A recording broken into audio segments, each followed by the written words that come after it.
Rewriting now. I'll restructure the intro outro, tighten dense exposition sections, fix minor consistency snags, and smooth transitions while keeping every plot beat, character, and line of dialogue intact.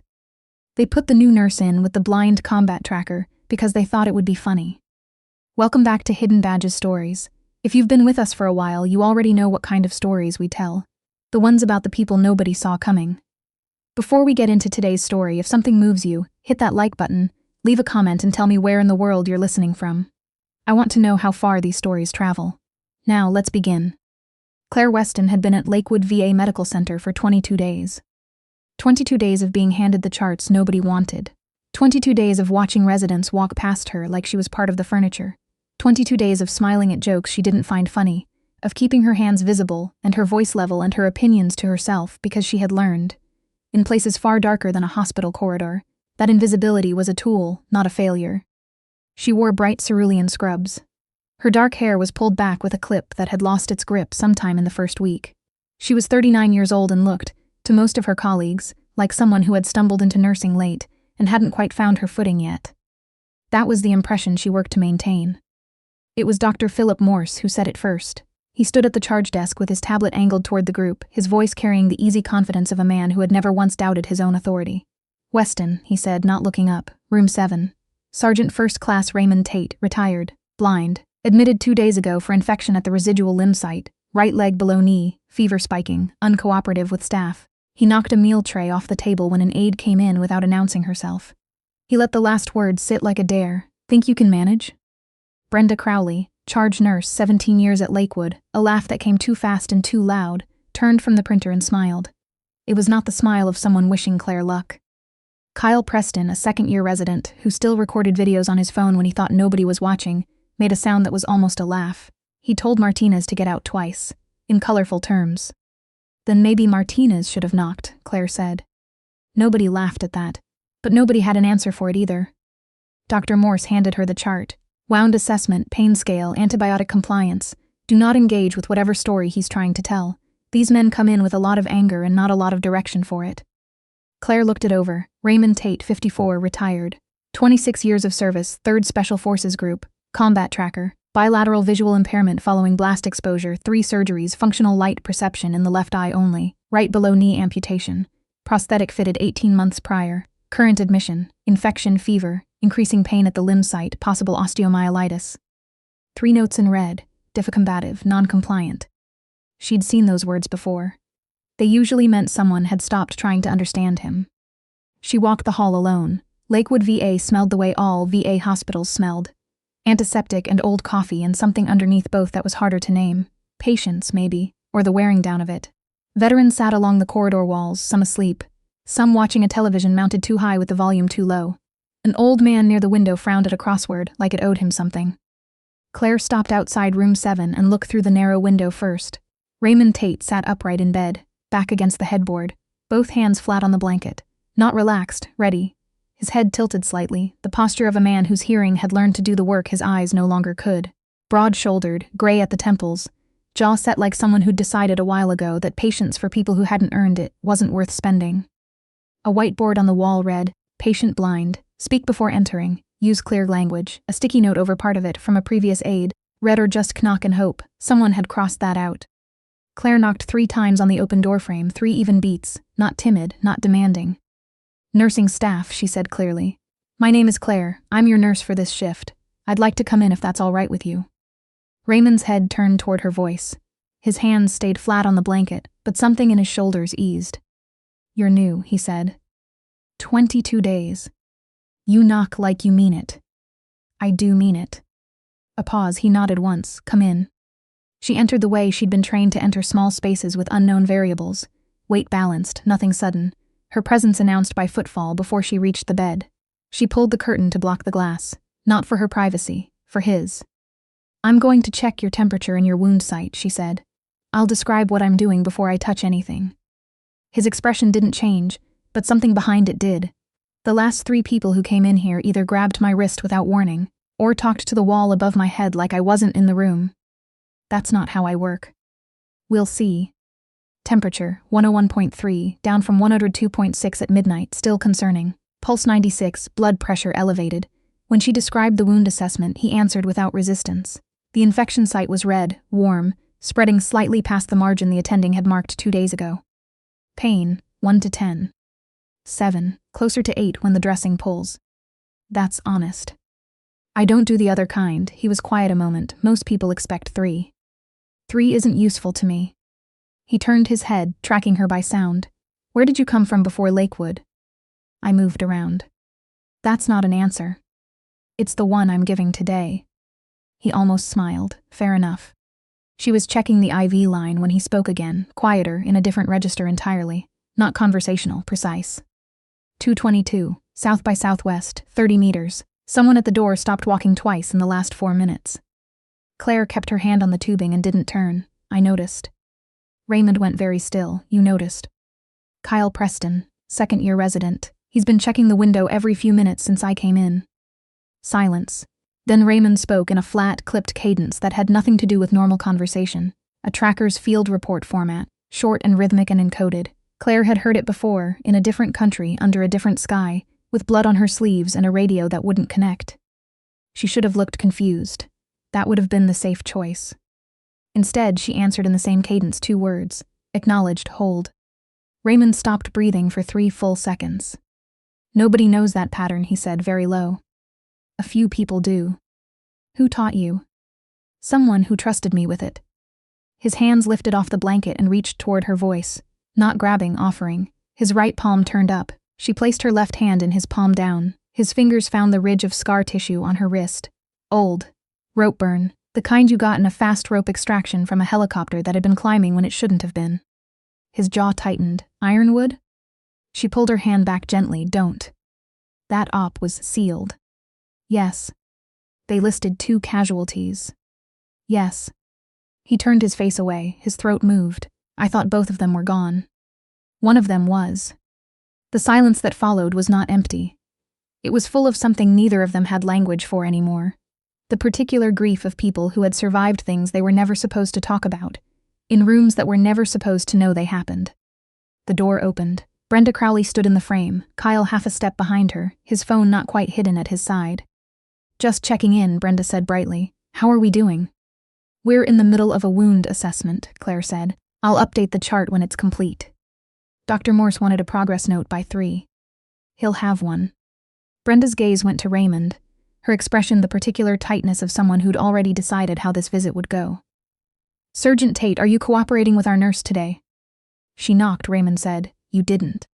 Brenda's smile stiffened. We'll leave you to it then. She backed out, pulling the door half closed. Through the glass, Claire saw Kyle's phone rise slightly. She noted it and let it go for now.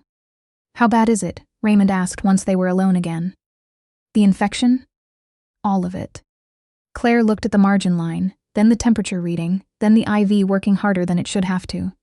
The infection is manageable if it's caught correctly. I don't think it has been. He was quiet. The last doctor told me it was probably anxiety presenting as pain. What did you say to that? I told him to leave the room. That was the right call. She found Dr. Morse at the charge desk, coffee in hand. Dr. Morse, Raymond Tate's wound margin has expanded past the day 1 mark. Temperature is still above 101. The current antibiotic protocol may not cover the full spectrum. I'd like to request wound culture and imaging. He looked at her the way he looked at everything he considered beneath his concern. He's been on the protocol for 48 hours. These things take time. The margin expansion suggests it isn't working.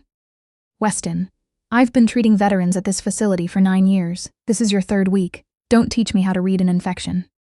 I'm not teaching you, I'm showing you data. Document your concerns and I'll review them at rounds. Rounds are at 7 tomorrow morning. Correct. His fever is climbing. Then check it again in 2 hours and update the chart. He turned back to his tablet. Discussion over.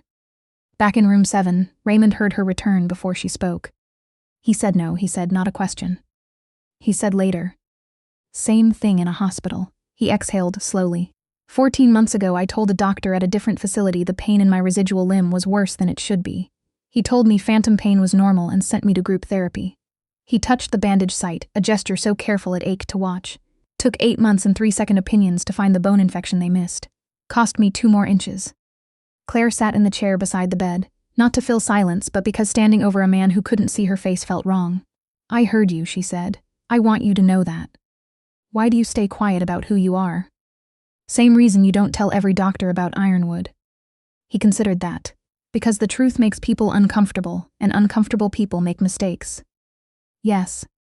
And because some truths have sharp edges, and you choose carefully who you hand them to. Yes. He leaned his head back against the pillow. Ren, he said quietly, not a question. Claire's hands stilled. That was the call sign, he said. The one they used for the medic who went back in without a line. I never had a name to put with it, just the story. She didn't confirm it. She didn't have to. Raymond Tate had spent 26 years reading the information people didn't say out loud. You went back in, he said. I went back. For Delgado and Reyes. Yes. They both made it home. Delgado did, a pause clean and deliberate. Reyes made it home to a flag. Raymond said nothing for a long moment. Then he reached toward her voice again, and this time she took his hand without hesitation. His grip was firm and brief and said several things neither of them put into words. Then his face changed. His body went rigid in a way she recognized. Not pain, not fear, but attention, the kind that came from a nervous system trained to notice what others dismissed. Something in this building changed, he said quietly. 10 minutes ago, the ambient sound shifted. Foot traffic near the south corridor altered. Someone's moving who isn't staff. Claire moved to the door and looked down the hall without making it obvious. Rolling medication carts. A nurse walking toward radiology. A maintenance worker near the elevator bank with a tool bag. Too rigid, too clean, no scuffs on the bottom. And Kyle Preston was standing near the nurse station, talking to a man Claire had never seen before. Civilian clothes, laminated badge facing inward, eyes moving across the ward in the systematic pattern of someone counting exits. She stepped back inside. Raymond, is your evidence still with you? His expression went carefully neutral. What evidence? The kind that made it worth sending someone to find you in a VA hospital. A beat. Then he reached under the pillow and withdrew a small waterproof drive no larger than a thumb. Prosthetic clinic, he said. They ran a diagnostic on my leg last week, left me alone with the system for 11 minutes. He turned the drive over in his fingers. I copied what I found. Names, contracts. Payments made to physicians at 3 VA facilities to underreport complication rates, to protect a surgical device contractor whose implants were failing in amputee veterans. Claire's stomach went cold. How many names? 17 physicians, 2 administrators, 12 facilities across 4 states. He paused. Including Lakewood. Including a Dr. Philip Morse on retainer since 2021. Kyle made a sound somewhere behind the crowd. No, wait, that came later. She looked at the drive, then the door, then the maintenance worker who hadn't touched his tool bag once in 4 minutes. Give it to me, she said. Raymond closed his fist around it. How do I know you're not part of it? You already know I'm not. Tell me why. Because I knocked, she said. He held it 3 more seconds, then pressed it into her palm. She tucked it inside her badge reel casing, a small waterproof compartment she'd installed herself in the first week, and picked up her clipboard. Lock the bed rail, she said. Don't let anyone touch you without announcing their name and their specific reason for being here. If anyone offers a new medication, ask them to read you the vial label out loud. His chin lifted slightly. You sound like you're briefing me. I am. Then I need a weapon. You have 17 years of combat tracking instinct and ears that hear everything in a 30-meter radius. She moved to the door. That's better than a weapon. 3 steps down the hall, the power flickered. 1 second of dimness, then full brightness, then the low pulse of emergency lighting testing itself above the exit signs. The maintenance worker looked at the elevator, not the ceiling, where a normal person's eyes would have gone. Claire picked up the nearest station phone. Brenda, I need you to check the pharmacy access log for the last 2 hours. Anyone who used Morse's credentials after noon. A pause. I know he's standing right there. That's why I'm calling you and not him. Brenda's voice went quiet, careful. What am I looking for? Someone who isn't supposed to be there. Claire hung up and walked back, pace even, posture unremarkable. The civilian-dressed man had moved closer to the south corridor. Kyle was gone from the nurse station. The maintenance worker's tool bag was unzipped. How many? Raymond said when she reached the room. At least 2 I can see, possibly 3. Exits. South stairwell, elevator bank, main corridor. They've positioned on all 3. He pushed himself up to sitting. What do you need? You stay in this bed. That is not going to happen. You have an IV, a wound infection, and no functional vision in a building with strangers positioned at every exit. She kept her voice even. What I need is for you to be alive when this is over. His jaw tightened. And if they come through that door, then you'll hear them first, which means you'll have 3 seconds on me. She unhooked the IV pole from the wall mount, stainless steel, roughly 5 feet, and set it within his reach. Don't swing it blind, wait for sound contact. His hand found the pole. Ren. Don't use that name here. Claire. He turned toward her, pale gray eyes still and sightless, aimed somewhere near her collarbone. Be careful. She left the door cracked so he could hear the corridor. The man in civilian clothes reached the south stairwell door. At the same moment Claire reached him, coming from the medication alcove with a chart in hand as cover. He didn't register her as a threat until it no longer helped him to. Beige, she said quietly. He turned. Excuse me? Your badge is facing inward. That's a violation of facility security protocol. I need to see it. He reached for it, and his other hand moved toward his jacket pocket. Claire stepped inside the reach before it arrived and caught his wrist with both of hers. Controlled. No violence yet. Just physics and positioning and training that looked simple until you were on the receiving end of it. Don't, she said. He outweighed her by 60 pounds and looked down at her like the math should favor him. It didn't. Let go of me, he said, or this gets ugly. It's already ugly. Call your team off. His eyes sharpened. That told her he had a team and they had a timeline. She hit the rapid response button with her elbow. Rapid response, south corridor. He tried to pull free. She used the momentum and put him into the wall. Controlled, the way you neutralized a threat near patients. His head bounced off the drywall and he dropped to one knee. Brenda appeared at the end of the corridor, eyes wide. What? Call security now. Tell them to hold the elevator and the south stairwell. Nobody leaves this floor. Brenda ran, to her credit, toward a phone and not away from the situation. The second man came from the pharmacy access corridor. Claire heard him before she saw him. The soft-soled shoes she'd clocked on the maintenance worker, footfall too careful for a place where quiet was suspicious. She shouted without moving from her position, Raymond, company. From room 7 came a sound, not a crash, not a shout, a single clean impact, then silence, then Raymond's voice, completely level, he's contained. Security arrived 40 seconds later, and found a woman in cerulean scrubs pinning a man twice her size to the wall with one knee and a forearm, and in room 7, a blind veteran with a wound infection, holding an IV pole across a second man's throat, while his knee pinned the man's wrist to the floor. The security supervisor stopped in the doorway and stared. He reached for the IV line, Raymond said without turning. I decided not to let him. Dr. Morse arrived 30 seconds after security, which meant he'd been moving away from the scene when it started. Claire filed that away and said nothing. Facts were cleaner than accusations. She'd learned that too, in a different kind of courtroom, where the evidence had to be airtight because the people it was against had lawyers who cost more per hour than she'd earned in a year. Administrator Harold Burke arrived with 2 assistants and a face the color of old chalk. What is happening on this floor? Claire handed him Raymond's drive and an evidence pouch she'd made from a medication bag, sealed, labeled, time-stamped, attempted theft of documented evidence, possible tampering with patient medication access, 2 individuals in custody, both with false credentials. 1 accessed pharmacy using Dr. Morse's badge authorization at 2:14 this afternoon. She paused. Dr. Morse was in the physician lounge at 2:14. I checked the sign-in log. Burke looked from her to Morse to the drive to the restrained man. This nurse has no authority to, Morse started. The patient does, Claire said. He requested that evidence be preserved. It's his property. Raymond's voice carried from room 7, clear and measured. Mr. Burke, I'd like to make a formal statement. If someone could tell me who you are before you respond, I'd appreciate that. Burke gave his name. I have a recording, Raymond said. Everyone went still. He reached under the pillow again and withdrew a small flat device, black, no larger than a credit card. Voice activated. I started it the morning after Dr. Morse told me my pain was probably psychological. He held it up. 12 days of ward recordings, every conversation in this room, every time someone entered without announcing themselves, every instruction given about my care, and every time those instructions were overridden without documentation. Kyle Preston made a small sound somewhere behind the crowd, the sound of a man watching his odds change. Burke sat down heavily. Chief Tate. Sergeant First Class, Raymond corrected, pleasantly. I'm retired, not dead. The door opened again. 3 people in dark jackets with federal credentials walked in, followed by a woman in a military dress uniform, bearing the insignia of a Special Forces colonel, and the expression of someone who'd driven very fast from somewhere very important.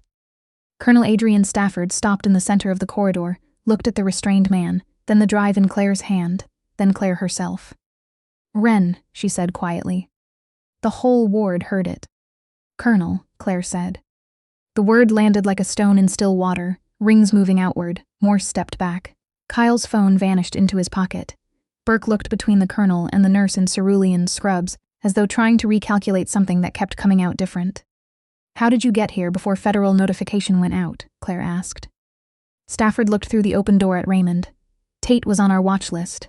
When his VA records were accessed by an unauthorized user at 0900 this morning, we started moving." She paused. "We didn't know you were here." "Nobody was supposed to know I was here." "No, they weren't." Stafford's voice shifted, not softer, just truer. "Your sealed status has held for 4 years. They only found Tate because they were already watching the drive, and they didn't know it was here until 2 days ago." She looked at the positioned security, the restrained men. "You kept him alive." "I knocked on the door," Claire said. "The rest was him." From room 7, she knocked 3 times. Like someone who meant it. That was the whole thing, really. That was all it took. Stafford studied Claire for a long moment, the look of a woman who'd signed a great many papers over a great many years, and was deciding something about all of them. Federal agents took custody of both men and the drive, leaving a receipt more official than anything Lakewood's administration had produced in recent memory. Raymond surrendered the recording device separately, to an investigator who listened to his summary and wrote for a long time before looking up. Dr. Morse was escorted to an administrative office at 4:47 p.m. Kyle Preston, interviewed separately with a supervisor present, said 3 times that he'd thought the man with the inverted badge was from an insurance audit company. Nobody believed him. That was his problem now. Brenda Crowley sat in the hallway outside room 7 long after the agents left. Claire found her there at shift change, hands folded in her lap, staring at the floor. "I laughed," Brenda said. "When Morse said to send you in, I thought." She stopped, started again. "I thought it would be you struggling with him. And I thought that would be entertaining," Claire said. Brenda flinched. "I'm not that person. I don't want to be that person." "Then decide not to be." Claire sat beside her, not close, just present. "It's not a one-time decision, you make it every shift." "I know." Brenda looked up. "Did you know who he was when you went in, that he had the drive?" "No. I knew he was a veteran who couldn't see and was in pain, and everyone had decided he was too much trouble to understand." She paused. "That was enough to care." Brenda was quiet then. "What are you going to do about who you are now that people know?" Claire looked down the corridor. Stafford had left 2 agents stationed at either end of the wing. Raymond was finally asleep, his first uninterrupted rest since admission, according to the monitoring notes, his fever down to 100.1. She had ordered a full wound culture and updated antibiotic panel before Morse was even escorted out, and the on-call physician had signed off without blinking. "I'm going to finish my shift," Claire said. "And then I'm going to file a care incident report on every instance where documented patient concerns were dismissed without proper review." "That's going to be a long report." "Yes." Brenda looked at her hands. "I want to help." Claire stood. "Then start by learning his name." She nodded toward room 7, not his chart number, not his room, his name. "Raymond," Brenda said quietly. "Good. Start there." Colonel Stafford returned the next morning with 2 legal representatives and a request for Claire's formal statement. In a conference room that smelled of dry erase markers and institutional carpet, Claire told the truth in the order it happened. Facts in sequence, inferences labeled as inferences, emotions noted only where they'd affected a decision. When she finished, Stafford set down her pen. "Your sealed status is going to be difficult to maintain. The corridor recording, the federal arrest, the witnesses. People talk. They already are. You could request extraction, relocation, new placement." Claire looked out the window, where the flag above the entrance moved in a morning wind, and 2 old veterans in unit caps argued about something that required gestures. "No," she said. "This hospital isn't a safe assignment anymore.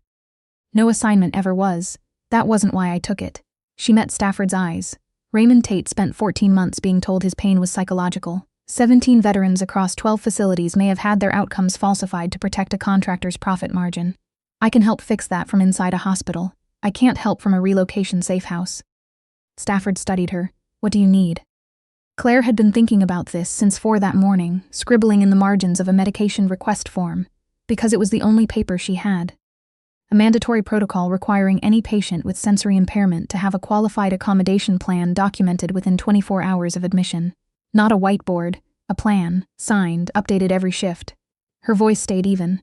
No patient labeled combative in their chart without a documented assessment of whether a communication failure contributed. Any physician or staff member recorded disparaging a patient's complaint without clinical basis goes to peer review, not just a supervisor's note. A wound care second opinion protocol when infection margins expand past the initial mark within the first 72 hours. She paused, and Kyle Preston's video of Raymond's room gets found, reviewed by a patient rights advocate, and deleted with documentation that it was deleted. Stafford wrote, "That last one's already in motion." Good. Burke sat across from Claire near the end of the meeting, a folder in his lap he never opened, a man rehearsing an apology and not liking how it sounded in his head. "Nurse Weston," he said, "Lakewood V has a responsibility to." "I know what Lakewood's responsibilities are. I read the patient care charter my first week. The policies I've outlined are consistent with them. They've just never been enforced." The folder stayed closed. "We owe you a formal apology." "You owe the veterans in this building a policy change. Those aren't the same thing." She held his gaze. "An apology makes you feel better. A policy changes the next patient's experience. I'm not interested in what makes you feel better." Burke looked at Stafford. Stafford looked at the window and offered him no rescue. "Approved," he said finally. "All of it. Protocol drafts by Friday." "To the patient advocate's office," Claire said. "Not mine. I'm a nurse. I'll implement it. Someone with oversight authority should draft it." Raymond was discharged 9 days later, after the wound culture identified a resistant bacterial strain the original protocol hadn't touched, after the corrected treatment ran its full course, after his fever broke cleanly, and the infection margin retreated past the original mark for the first time since admission. The morning of his discharge, Claire came in early and found him dressed, sitting by the window, hands on his knees, face angled toward the light the way she'd noticed he did every morning. Not seeing it, but locating it, orienting. "Drives authenticated," he said when she entered. "Stafford told me last night. Federal warrants filed yesterday. Morse is cooperating, which means he's already looking for a deal." They usually do. 16 other physicians across the network. 12 facilities. They're estimating 430 veterans whose post-surgical outcomes were deliberately underreported. He paused. Could have been more if the contractor's implants had stayed on the market another year. They won't. No. He was quiet a moment. "Because I sat in a prosthetic clinic for 11 minutes, and a nurse knocked the right way on the wrong door." Claire pulled the chair around to face him. "You had the evidence. You came here knowing they might follow. You kept that recording for 12 days alone. And you walked into a room everyone told you to leave." "I knocked first." His mouth curved, the full smile was rare, she'd learned, and he never wasted it. "You did," he said. "You knocked like you meant it." She checked his wound site one last time, documented the discharge vitals, and walked him to the entrance, where a car was waiting. Stafford was there, and 2 agents Claire now recognized by their shoes and their stride. Brenda was there too, which surprised her. Brenda handed Raymond a card, "My number, and I wrote my name in Braille on the back. I looked up how." She paused. "I'm not sure I did it right." He ran his fingers across it. A sound came from him that was almost a laugh. "You got the B backwards, but I know what it says." Brenda laughed too, real and unguarded. "I'll practice." "Please do," he said, not unkindly. When the car pulled away, Claire stood at the entrance a moment longer. Stafford stood beside her. "The story's going to come out," the colonel said. "Not the classified parts, but enough. People are already talking." "I know." "You don't want that." "No." Claire watched the car until it turned the corner. "But Raymond does. He's been trying to be heard for 14 months. Let him be heard." "And you?" Claire looked down at her badge, Claire Weston, no rank, no call sign, no medal pinned to a chest that had never needed proof. "I'm a nurse," she said. "That's enough." She went back inside. There were charts to finish, and a new patient in room 7 who'd arrived the night before, whose intake notes already said difficult, whose chart showed 28 years of service, and a diagnosis no one had bothered to explain in language he could follow. She knocked 3 times on the frame, 3 even beats, not timid, not demanding. "My name is Claire," she said. "I'm your nurse. I'd like to come in if that's all right with you." The answer came after a pause, wary, testing the sound of her, measuring the intent behind the knock. "All right," the man said. She went in. That was the whole story, really. That was all it ever had to be. To everyone listening from wherever you are in this country and beyond, thank you for being here. If this story stayed with you, leave a comment and tell me where you're listening from. I always read them. Hit the like button if you think more people should hear stories like this one. And subscribe because there are more of them. More quiet people who showed up and did the right thing in rooms where nobody expected them to. We'll keep telling those stories for as long as you want to hear them.